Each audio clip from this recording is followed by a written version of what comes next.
Not good, thank you. Welcome to the NCAA March Madness second round press conference with UCLA. We are joined by head coach Cori. We ask that you please only ask a question when you have the microphone in your hand and that you state your name and publication. If you have joined us through Zoom today, please ask your question in the chat and include your publication as well. Thank you, and we will begin with an opening statement from Coach. Well, really, obviously in the NCAA tournament, you're just so thrilled to coach your team another day, and we earned another opportunity to pursue going 1-0. And, obviously Oklahoma is a really good team, a great opponent. I've watched, a lot of games, and they're offensively so versatile, so potent. Their ability in transition, obviously their ability to shoot the three. So tons of respect, not only for how they play the game, but for the way that they run their program. They just do a really, really good job. So it's going to be a great matchup, tomorrow night, and excited to be a part of it. Speaking with the LA Times, you mentioned yesterday, Cori, how you didn't love the way you treated that break between the semifinal and the final. What was the schedule like during that time? Well, I think that, there was a lot of downtime in the hotel. We didn't want them, going through the, staying off their feet, and because everything was walking, right, at the conference tournament. So I do think we have some other freedoms. We're in our own beds. A lot of our families are here. I think it's really the mental side of the game. It's, really we talked to them about controlling their frame, and what that means to us is having only things in your frame that are under your control. And anything outside of the frame, we try to eliminate whenever we can. And so really had kids, our players, write out, what does it look like? What do they need to say yes to?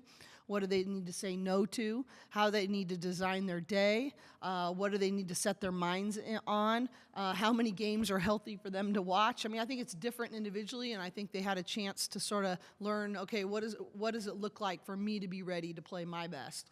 But I think it's much more of a mental and emotional thing than it is, any kind of time thing. Doing that, like talking about your own frame and what works for you, that doesn't necessarily sound like a bad thing that they kind of focused on. So well, I think that when we were there, we actually did let things come into our frame. I think that this is a very driven group. This is not a group I have to worry about motivation for. They wanted it. It's a matter of how did they handle pressure, and when they felt, we call it a state change. Everyone's going to feel the moments differently, and when you start to feel that state change, like there's a lot on the line here. I've never done this before.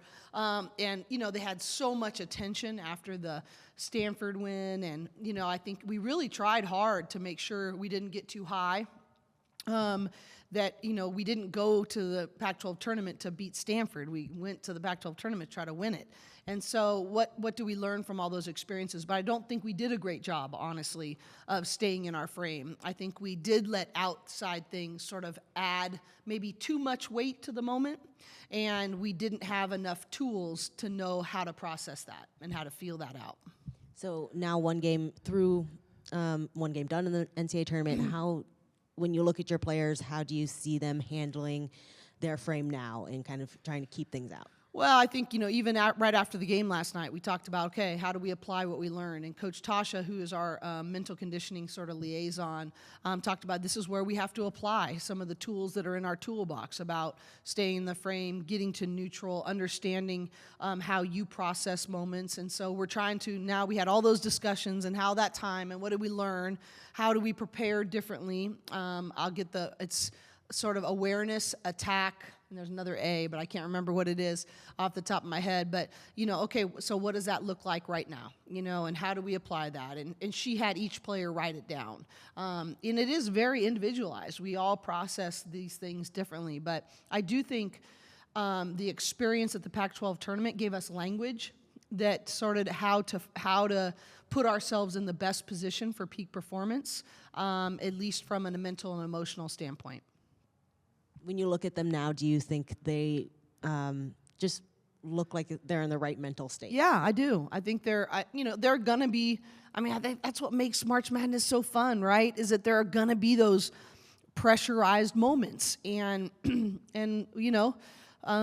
pressure is a privilege, and pressure makes diamonds, and all those things. Everything you want is on the other side of hard. To steal, Coach Monty's, from the Phoenix Sun statement. And I think that just knowing that pressure, you are going to feel that. You want it bad. We've been preparing for months and months, and for our freshman classes, this is something they've been dreaming about doing. You heard Kiki talk about it yesterday. She's been dreaming to play in March Madness her whole life, and now she's here. And to keep that, like, this is really fun, and you've worked really hard to get here. And so to trust in your process, to trust in your training. This is not a group where I have to go, well, if only you'd worked harder. I don't have to do that. This group works hard. They won it with and for each other. And so it's now a matter of, the whole Navy SEALs sentence that you don't sink to the level of, the adversity or the level of anything else. You sink to the level of your training. And when the heat comes, we have trained really well this year, and to really rely on that process. Okay, we have questions from Joe Reedy with the AP. How much of a challenge is it going against Williams and Robertson? And is Oklahoma similar to any opponent you faced this year? It seems like there are similarities to Stanford. I would say a combination of Stanford and Utah. They don't have a big rim protector the way Stanford does, but they love to shoot the three and transition game the way Utah does. They're sort of a combination of those teams. And we talked a lot about defending the first 7 seconds of the shot clock because they're just so good. And when you look at their shot chart, I mean, the way that they attack up the right side of the floor in transition and then, skip to the other side of the floor, and the success that they have with just that action is, over 50% of their offense. It's remarkable how quickly they attack in transition and how well they find shooters out. So, both Williams but it's not just them.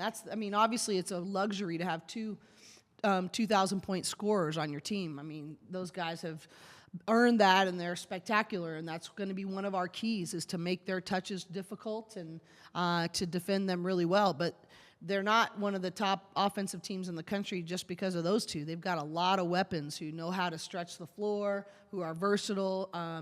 So I'm worried about a lot of things in terms of stopping them. But it starts, I think, with transition D, and it ends with rebounding.